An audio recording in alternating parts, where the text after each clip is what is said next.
नमस्कार, welcome to Vedant competition classes.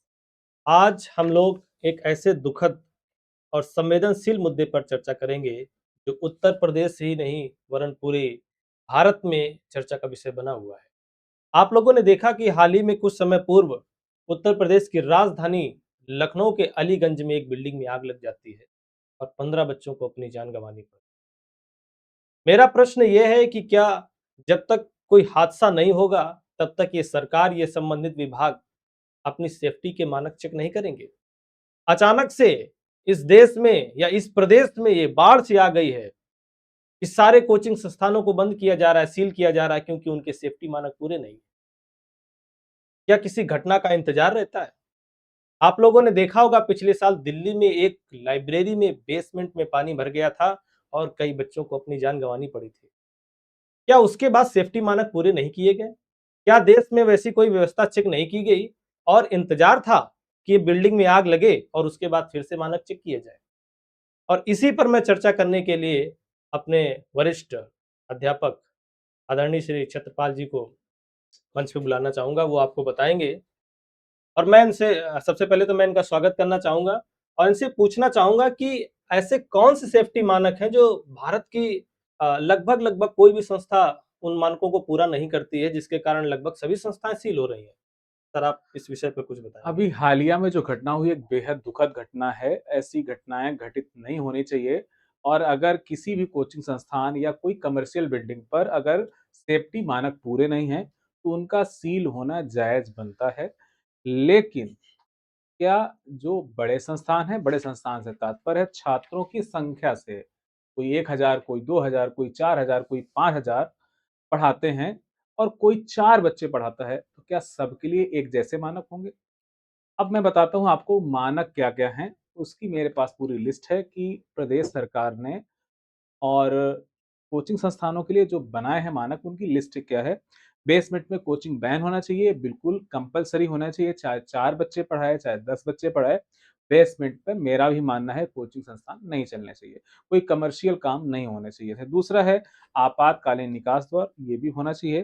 Fire NOC होनी चाहिए, फायर सेफ्टी ऑडिट होना चाहिए, स्मोक डिटेक्टर होना चाहिए, लगभग 1.5 मीटर चौड़ी सीढ़ियाँ होनी चाहिए, संस्थान का पंजीकरण होना चाहिए, सीसीटीवी होना ज़रूरी है। इसके अलावा एक तकनीकी रूप से पूर्णतः तैयार एक सिक्योरिटी गार्ड होना चाहिए। ये कुछ मानक रखे गए हैं।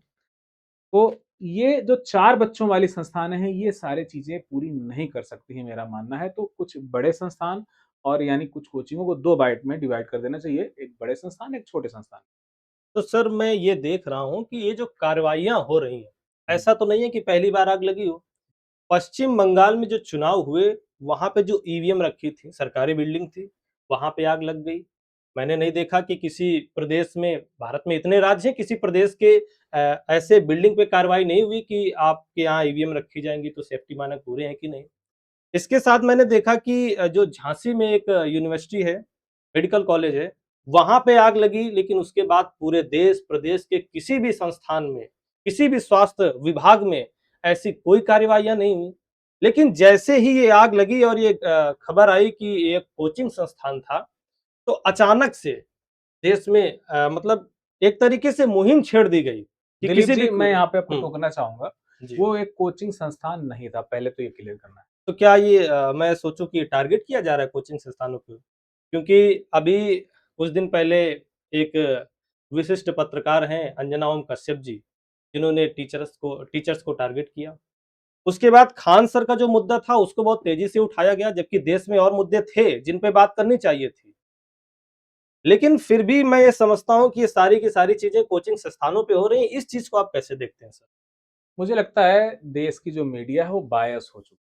मतलब लगातार टारगेट उसका कोचिंग संस्थान हो गए हैं, कुछ खास प्रमुख टीचर हो गए हैं, जबकि देश की समस्याएँ बहुत सारी हैं। हमारा पड़ोसी श्रीलंका है, हमारा पड़ोसी नेपाल है, जो बराबर हमें आँख दिखा रहा है, रुपया है वो गिरता चला जा रहा है, गैस मिल नहीं पा रही है, पेट्रोलियम हमें मिल नहीं पा रहा है, हरमुज की जलसंधि का कोई विकल्प नहीं खोज पा रहे हैं, विदेश नीति तहस-नहस हो रही है, तो भारी समस्याएँ हैं। मीडिया को बहुत सारे मुद्दे हैं जिस पर चर्चा करनी चाहिए, बेरोज़गारी है, पेपर लीक हैं, इन मुद्दों पर चर्चा करनी चाहिए, पर उसको ऐसा लगता है कि ना भाई केवल संस्थान और कोचिंग संस्थान ही सब कुछ हैं, उन्हीं को टारगेट करना है।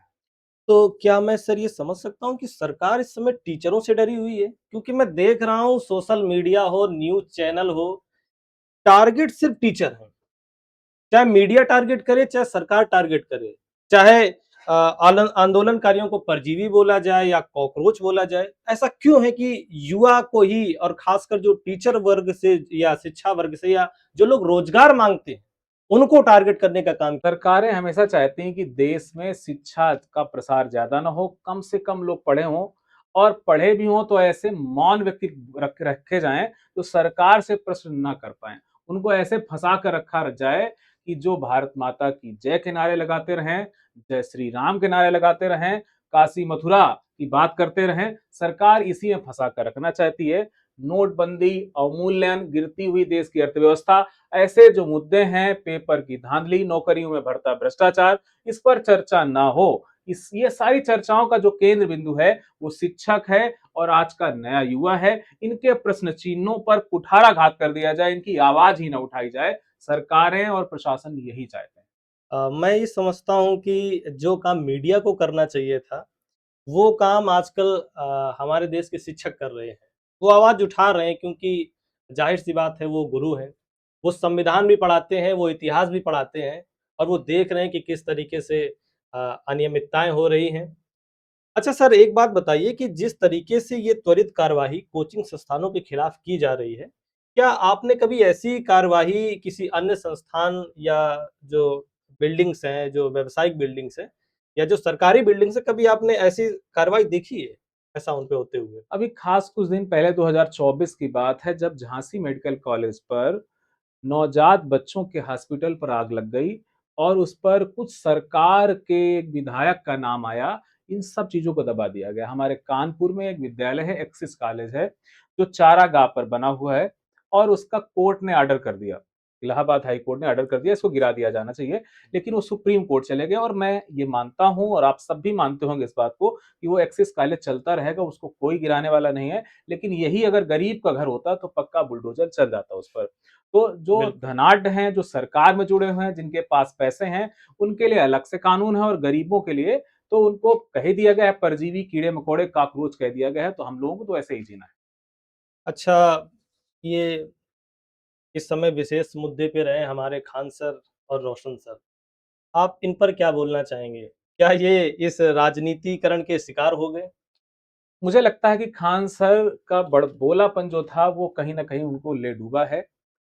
सभी अध्यापक जितने भी बड़े-बड़े प्लेटफ़ॉर्म हैं, वो जो खान सर करते हैं, वो सब भी करते थे। लेकिन इस सब मामले में खान सर ज़्यादा लोकप्रिय हो गए और वो कई बार इस बातों को बोलते रहे, चाहे केबीसी हो या कपिल शर्मा का शो हो, वहाँ पर बम मारे गए, तो आपने कहीं एफआईआर की?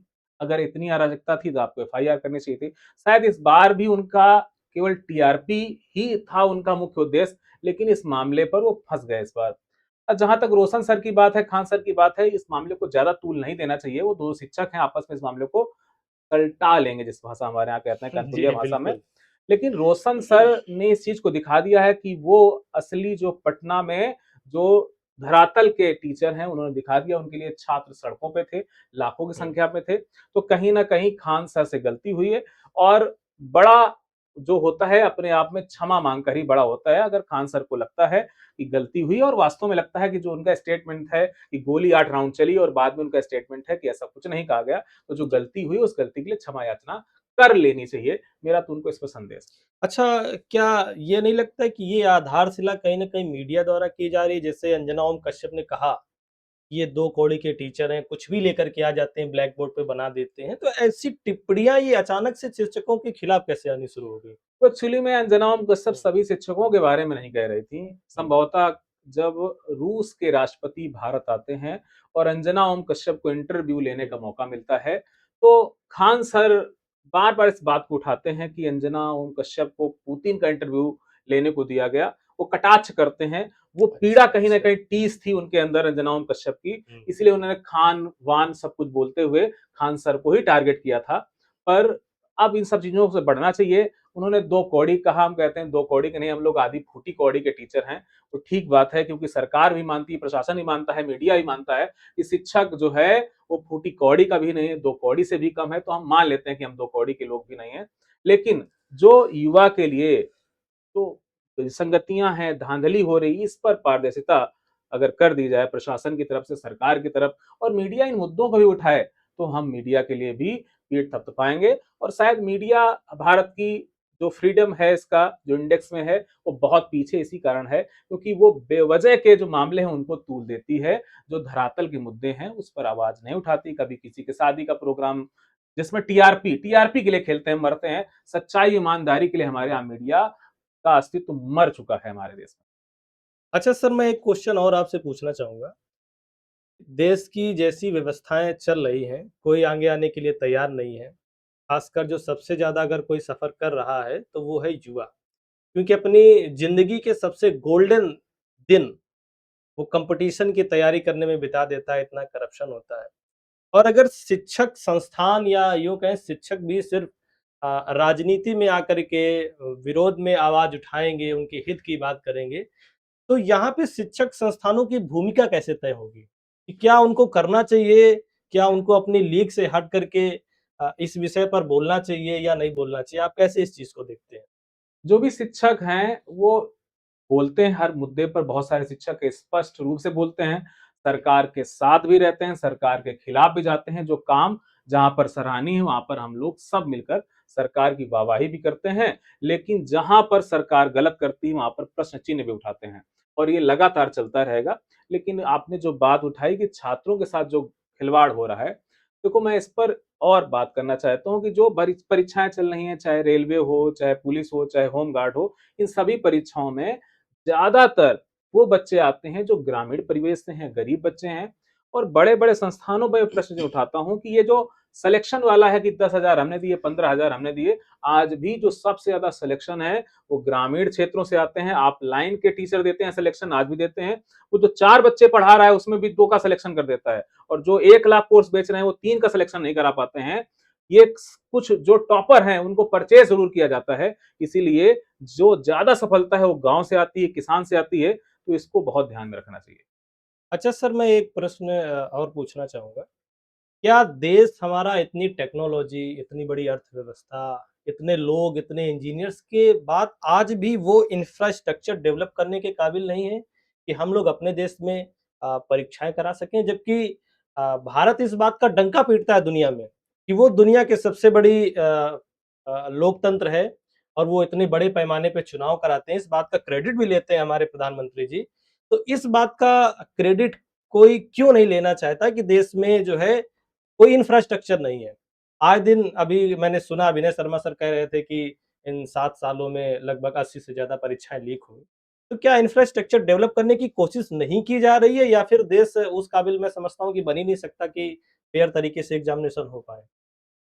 देखो, सत्ताएँ जो होती हैं हमेशा मध्य में रहती हैं, चाहे वो राजतंत्र हो, चाहे इसे लोकतंत्र नाम दे दिया जाए। हमारे यहाँ लोकतंत्र है, लेकिन जब सत्ता के शीर्ष पे बैठते हैं तो मध्य में आ जाते हैं लोग, और उनको जो धरातल की सच्चाई वो दिखाई नहीं देती है। छात्र घंटों लाइन में लगता है, और उसके बाद पता चलता है कि उसका आज पेपर रद्द कर दिया गया है। कई किलोमीटर दूर जाते हैं छात्र, पता चलता है कि आधे की परीक्षा हो रही है, आधे सेंटर के बाहर खड़े हैं।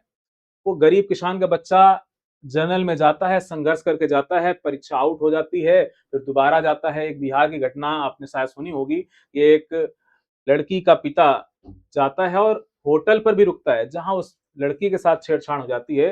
कैसे समाज में लोग रह रहे हैं, हम कैसे लोगों के साथ रह रहे हैं, ये पीड़ा शायद सरकार में बैठे लोग नहीं समझते हैं आम आदमी की समस्याएँ क्या हैं। उनके लिए फिर से मैं कह रहा हूँ, सब बच्चे जो हैं, नवयुवक हैं, काकरोच जैसे हैं ये।